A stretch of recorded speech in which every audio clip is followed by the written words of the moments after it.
Let's start with number 774.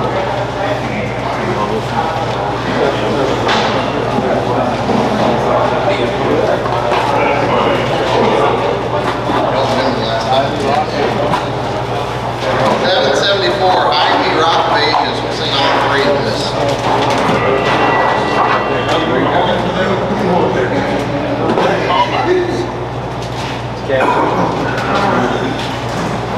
Let's sing together. Oh, the blessed Rock of Ages, trusting now, dear Lord, in Thee. Keep me till my journey's ended.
Sing number 652. Number 652. We have heard the joyful sound.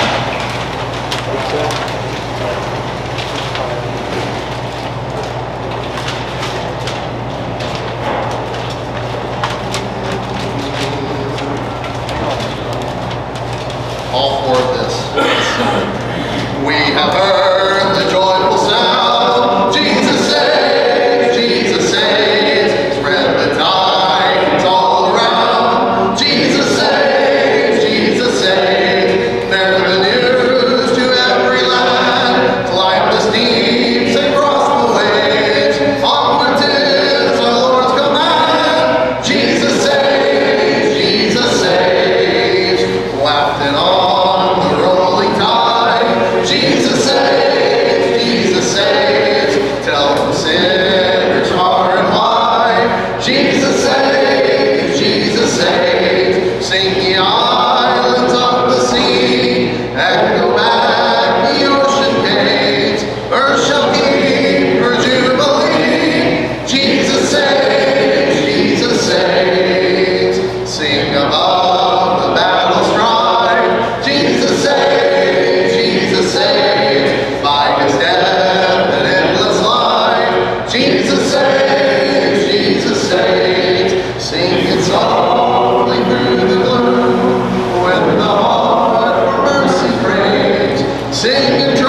Let's do number 886 on Jordan's stormy banks. Number 886.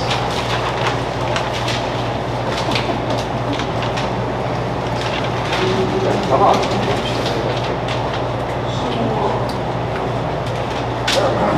Sing together. On Jordan's stormy banks I stand and cast a wishful eye to Canaan's fair and happy land where my possessions lie.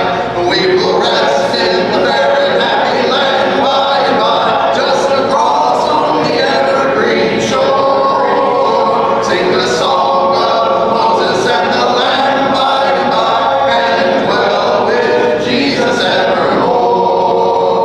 Oh, the transporting, rapturous scene that rises to my sight. Sweet fields arrayed in living green and rivers of delight. We will rest in the fair and happy land by and by, just across on the evergreen shore. Sing the song of Moses and the Lamb by and by, and dwell with Jesus evermore. When shall I reach that happy place and be forever blessed? When shall I see my Father's face and in His bosom rest? We will rest in the fair and happy land by and by, just across on the evergreen shore. Sing the song of Moses and the Lamb by and by, and dwell with Jesus evermore. Filled with delight, my raptured soul would here no longer stay. Though Jordan's waves around me roll, fearless I launch away. We will rest in the fair and happy land by and by, just across on the evergreen shore. Sing the song of Moses and the Lamb by and by, and dwell with Jesus evermore. All right. One more. Let's do 722.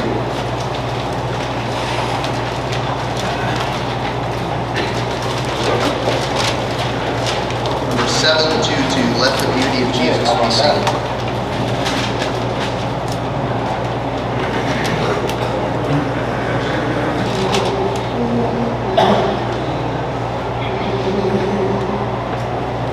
Sing it.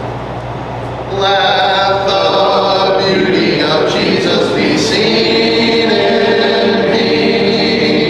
All His wonderful passion and purity. May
so thrilled to see each and every one of you here. And again, the largest group we've ever had. Somebody counted 59 last night, and then another one came back and said, no, I missed a couple of them. And so 61 men last night. And I'll tell you what, there's something special about men singing together. It's just, to me, I mean, the female voices are wonderful and everything, but you get a group of men together, there's something about that resonant bass and male tenor and male lead that is so wonderful. And I appreciate both Chris's for doing that. Chris Pitchell, who just led our singing as the preacher at Bridge Creek, he filled in for me whenever I was out with my radical cystectomy that I had to have, and I was down for about 3 months. And he was one of our men that came and filled in and always did a wonderful job. I loved watching him live stream. Well, again this morning we have Logan Cates preaching to us about a few good men. This morning he's going to be dealing with our present. We dealt with the past last night, and boy, what we did at the end of that, I'm so appreciative of what Logan called us to do. And it was wonderful to have those groups and to pray together and to talk about things that we really needed in our lives.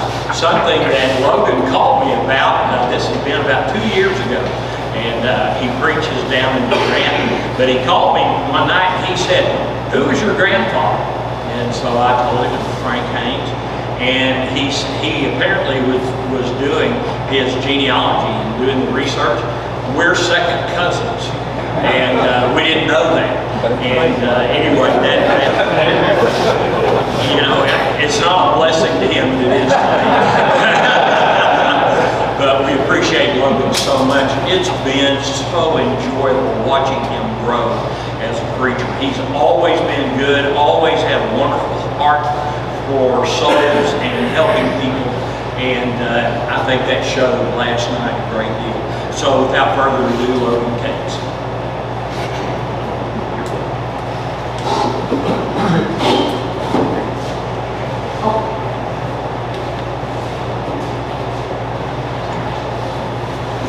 Things you don't admit.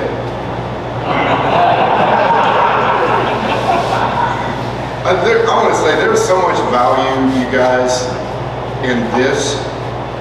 And I wish I could tell this to all the congregations abroad.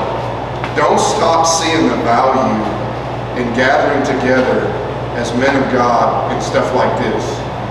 I graduated from the University of Tommy Haynes and Russ Dyer and Lewis Hale. And when I was here for 8 years, it was like, I think we spent 2 or 3 days a week together.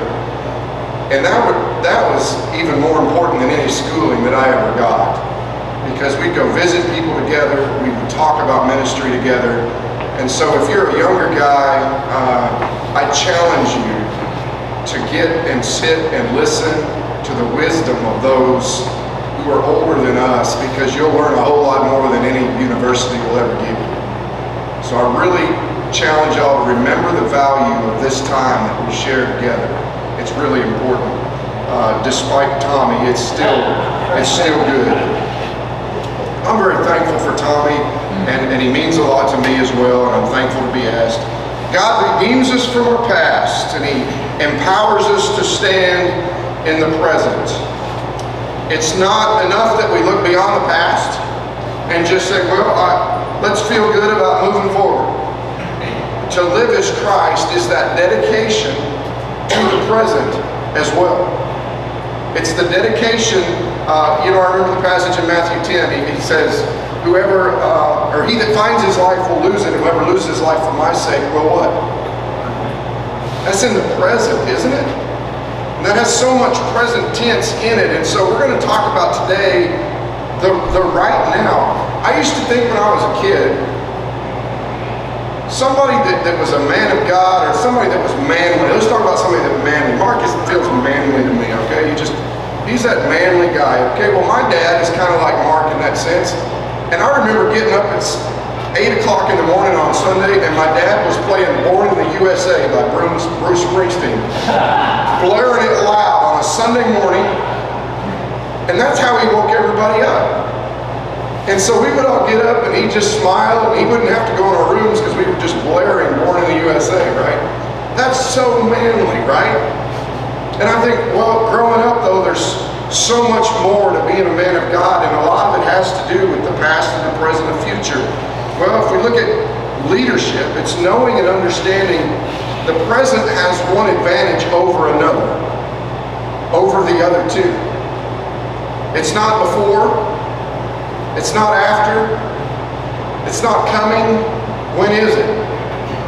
It's now.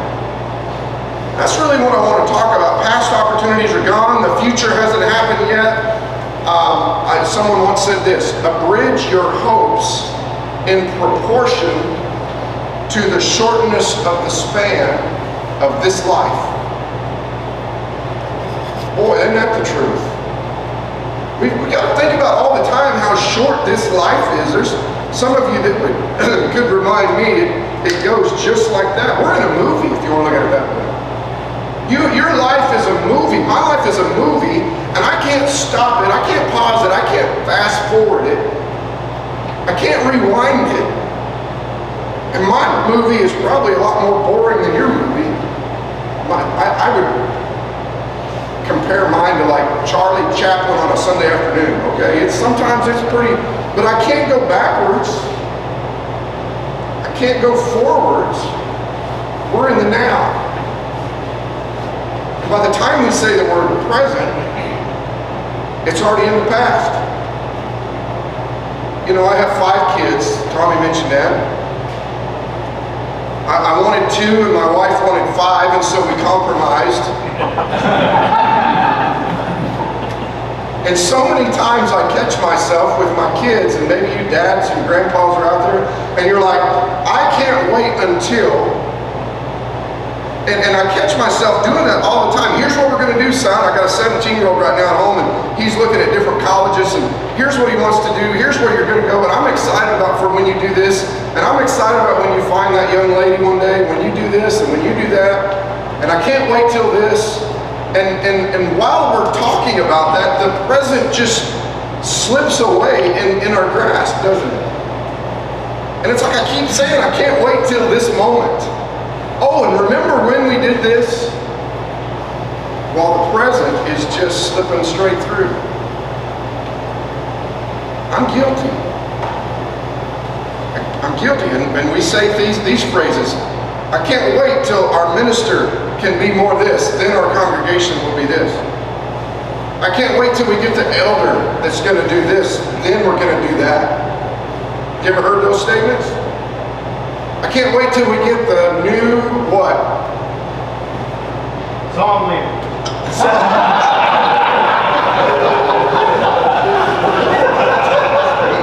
Bible class teacher.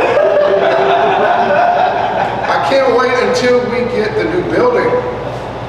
Then we're gonna, and the present just slips right through our grasp, and we often live in the past and can't wait till the future, and there goes the present right out the door.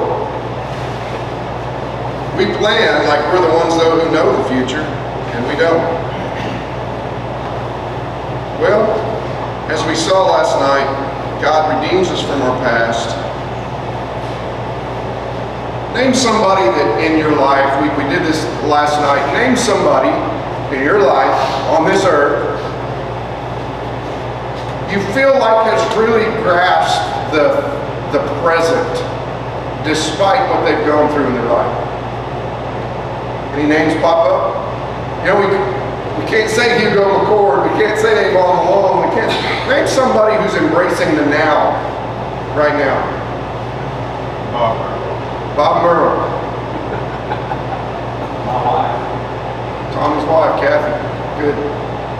Anybody else? Ron Bussey. Ron Bussey. Ron Bussey. Good.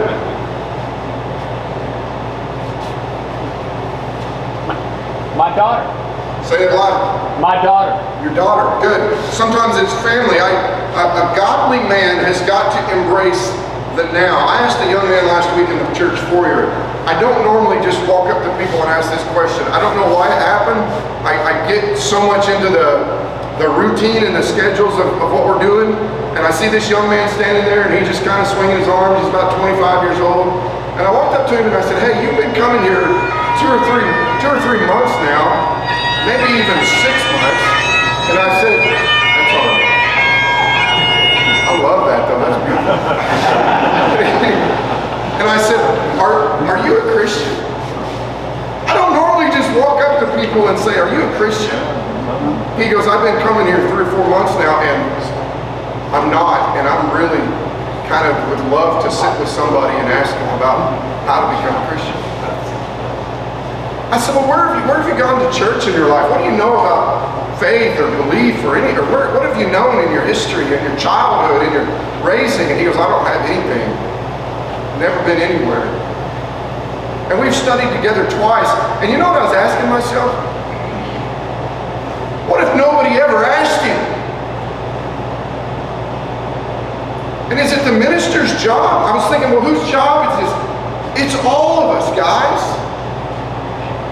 If we can't go up and ask somebody, are you a child of God?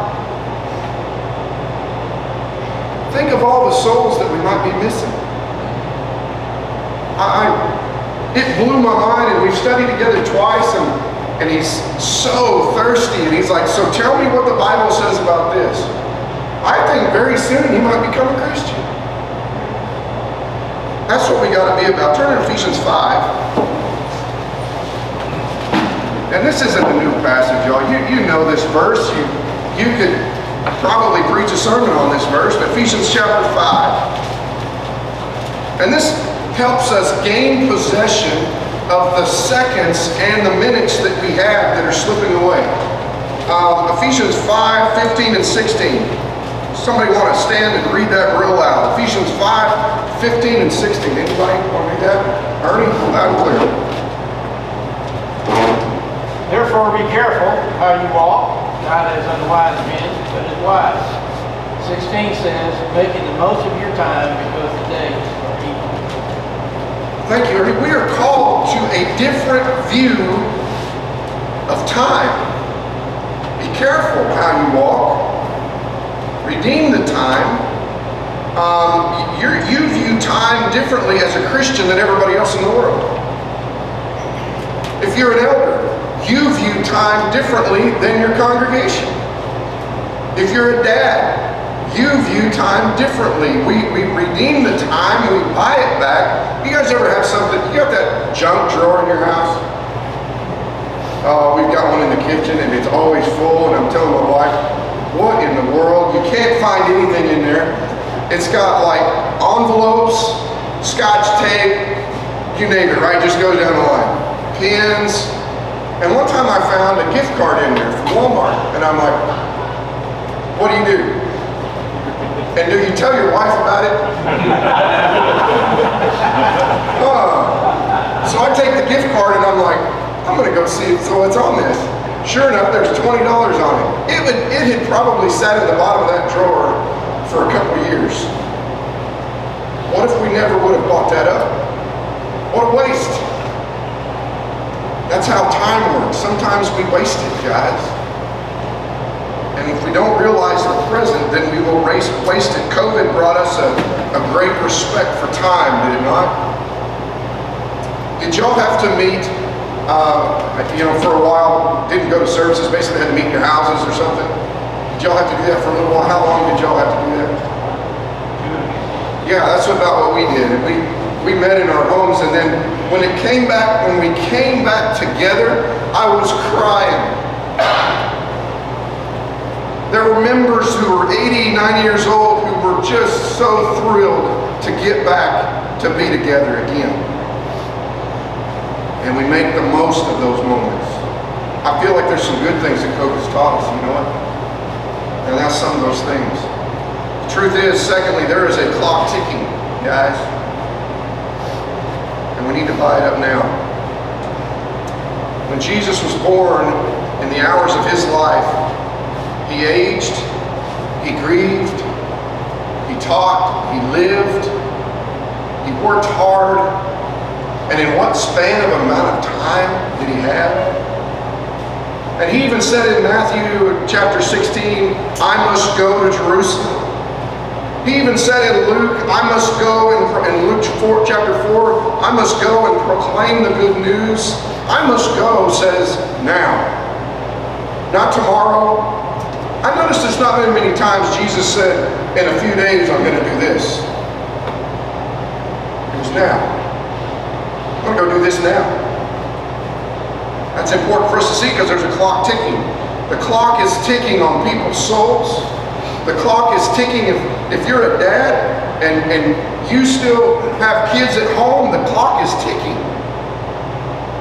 If you're a grandpa or maybe you're older and you're married, and I had a guy tell me, I was teaching a young married class, and a guy who's never been married before, and he's 48, comes into class. It was a young married class. We're talking about this, and he stands up at the end of the class and he goes, those of y'all who aren't, all these men who aren't thankful for your wives, let me tell you, I'm 48 and I'm not married. And it gave us another perspective.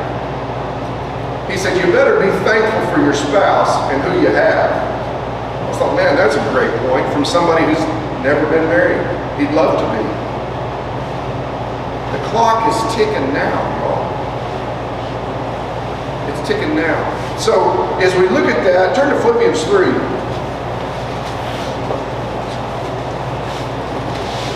Are we developing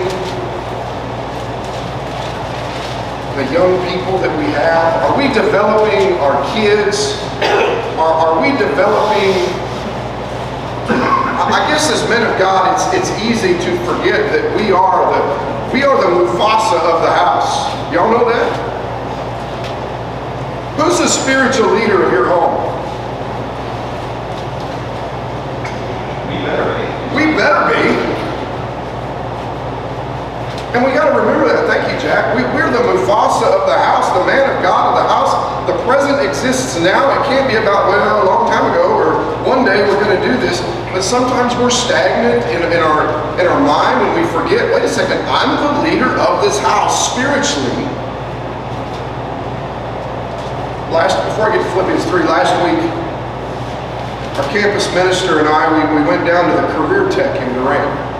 And we fed one of the classes there, the high school kids that really struggle, and the staff, the administration. We brought a meal, and Jared Hyatt, some of you know Jared, he brings a message from Acts 17 about the Bereans. At a Career Tech school in the class. And all these teachers are shaking their head and they're liking his message. He did a fantastic job, and we fed these kids and we sat around and talked to them for a while, and we left. And you know what I told Jared? I said, Jared, that's what we got to get back to. Every one of those kids was listening to him so intently talk about how the Bereans wanted to soak up every piece of the Word of God, and they searched the Scriptures daily to see if these things were so. And I was like, all those teachers were listening, all those kids were listening, and sometimes Jared and I know that there's some drama that happens in a church, or there's some people's lives that have family struggles that we want to help with, and we forget that that's what we've got to get back to doing. But it's about recognizing the now, and somebody saying the words, hey, let's go do that. You still go to the men's breakfasts, ministers' breakfasts years ago. Denny's, y'all still meet? So somebody had a bright idea, minister's breakfast. My sons went to those ministers' breakfasts, and they still talk about them all the time.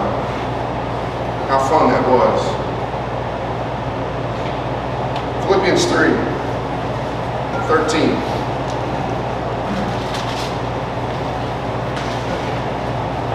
Forgetting what is behind, reaching forward to what is ahead, and I press on towards the mark to win the prize. You see the past, you see the present, and you see the future. My oldest son got married not long ago. He's 22, and he just now started teaching school, and he also just last week got hired as a part-time youth minister in Texas. And it's like he gets married, he was at our house all the way through college because it was just cheaper to eat mama's food than, right?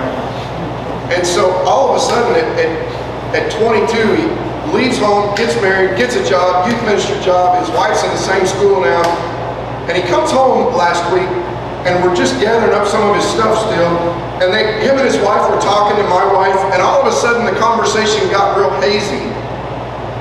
And all of a sudden I didn't care about the conversation. And I was looking at my son and I was thinking, the time of my instruction is pretty much done. This is it. Some of you have been there. And I stopped in the middle of the conversation and I went up and I just gave him a hug with tears in my eyes. And he said, "Dad, what was that for?" And I said, "I don't know, son. I'm proud of you. Buy up every moment, guys." Sometimes you look at the present and you say, there's a lot of clamor, there's a lot of words, there's a lot of people, but I just want to stop the time and do something now to emphasize something or you got to stop the time, you guys, in that sense. Forget about what is behind and press on towards that prize. The present is what throws us responsibility back at us, doesn't it? The present, when somebody goes forward, now it's time to act, isn't it? We've got some people in our congregation where when somebody goes forward, it's like everybody gathers around that person. It's like the second pew. Why not? Why did we ever let people go forward by themselves? That's people who are standing up in the present saying, "I'll be there to sit beside you, Jack, if it's you. I'll be right there." We got to act in the present, y'all. I don't know where you guys are as far as visitors. Somebody was saying you got a lot of visitors coming in. In our congregation, it's been kind of overwhelming lately. Durant is growing a lot right now. We'll have between 2 and 5 couples or families visit every Sunday morning. It's insane. I don't know, some of them are passing through, some of them are staying, and I put it on our congregation in a sense that this is the time. You're not having to go out and knock doors and get people. They're walking in the doors, and if we don't get their name or their information or who they are or connect with them in some way, they won't stay.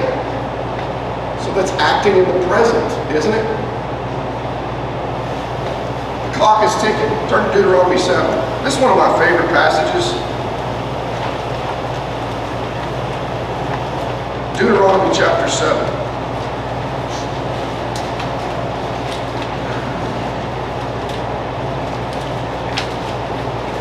Look at verse 6. And you'll see the past, the present, and the future in this text. Moses is explaining to Israel why God redeemed them. He says, "For you are a people holy to the Lord your God." He says, "The Lord your God has chosen you." I want you to imagine this, he's talking to you guys, okay? "The Lord your God has chosen you to be a people for his treasured possession." That reminds you of Peter, doesn't it? A treasured possession. Sometimes we don't feel like a treasured possession. You are. Out of all the peoples who are on the face of the earth. It was not because you were more in number than the other people that the Lord set his love on you and chose you, for you were past the fewest of all peoples. But it's because the Lord loves you, present, and is keeping the oath that he swore to your fathers, that the Lord has brought you out with a mighty hand and redeemed you from the house of slavery, from the hand of the Pharaoh, king of Egypt. Know therefore that the Lord your God is God, and the faithful God who keeps his covenant and steadfast love. He says in verse 10, he will not be slack with one who hates him. He will repay him to his face. Now look at verse 12. And because you listen, present, to these rules and do them, present, the Lord your God will. He will keep you the steadfast love that he swore to your fathers. He will love you, bless you, multiply you. Past, present, future. How many scriptures do you know?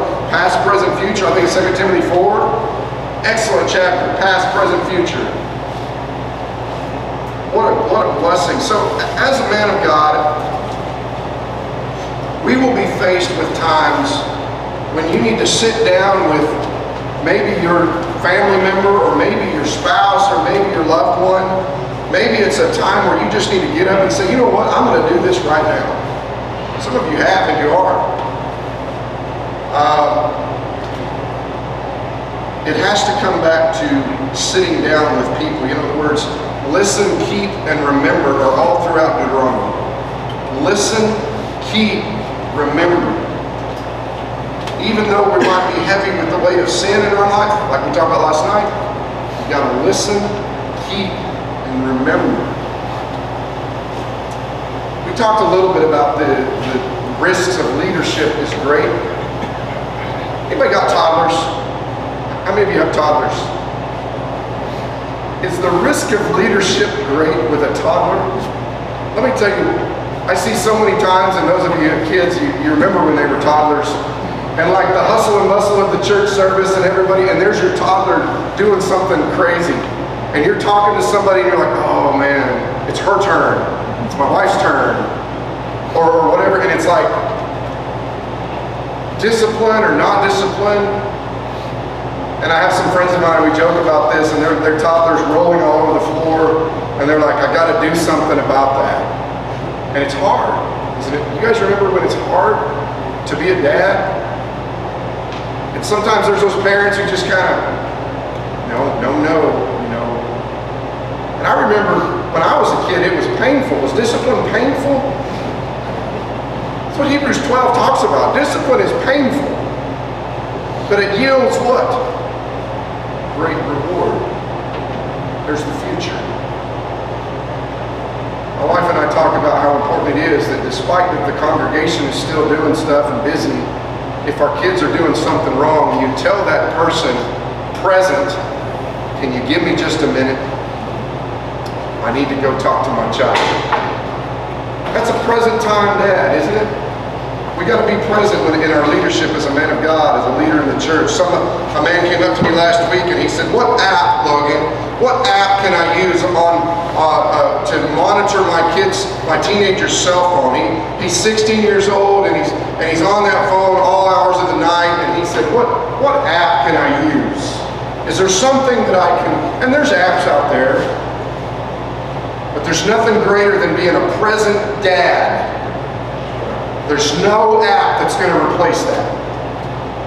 There's no app that's going to, and if you're a dad out there, there's no app that's going to replace you, Dad, as saying, hey, let me see your phone. And the kids are going to be like, what? If they have a code, then take it off. There's no app to replace you being dad. And a lot of times we step back and we're like, I don't know, it's his privacy. Listen, you're dad still. They still in your house. My 22-year-old, before he left, was still putting his phone on the kitchen counter right before he got married. He didn't take it up to his room. Nowadays, that's what we're faced with, guys. You got to be a present dad. You got to be somebody who steps forward and says, look, I know we're going to make mistakes. I know that, but I'm still going to be dad. And it's hard. So, it comes with great responsibility. 1 Peter 1:6, let's flip over there. 1 Peter chapter 1.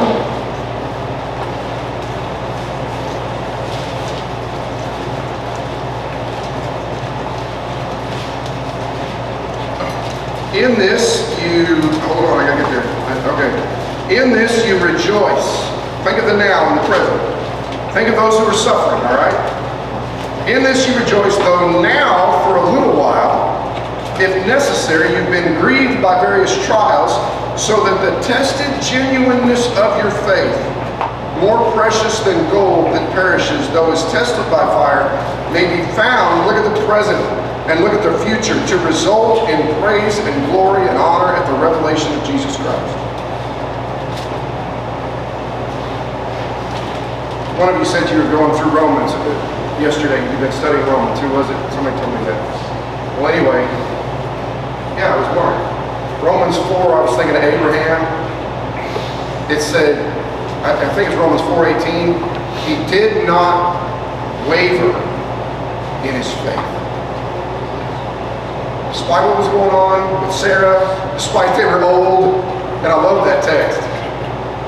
We're old, we're not going to have a child. He did not waver in his faith. Guys, I want to get some comments here in a second, but before we get there, turn to Colossians chapter 3 and verse 1. This is another passage that makes me think of the present. Somebody wants to read Colossians chapter 3, verses 1 and 2.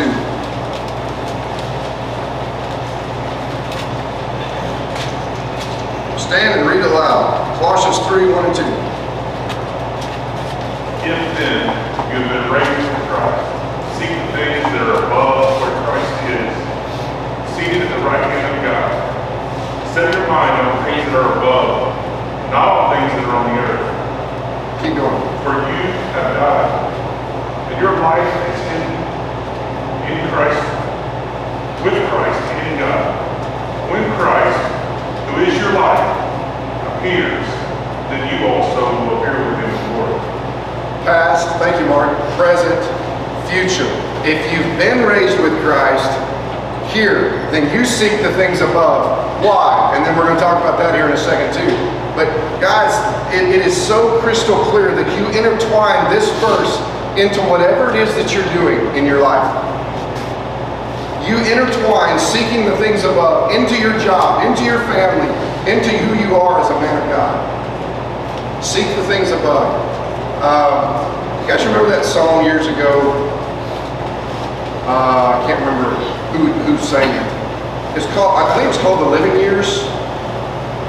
And he's about his dad, you know, and he says, I wish I could have told him in the living years. And then the chorus says something about say it loud.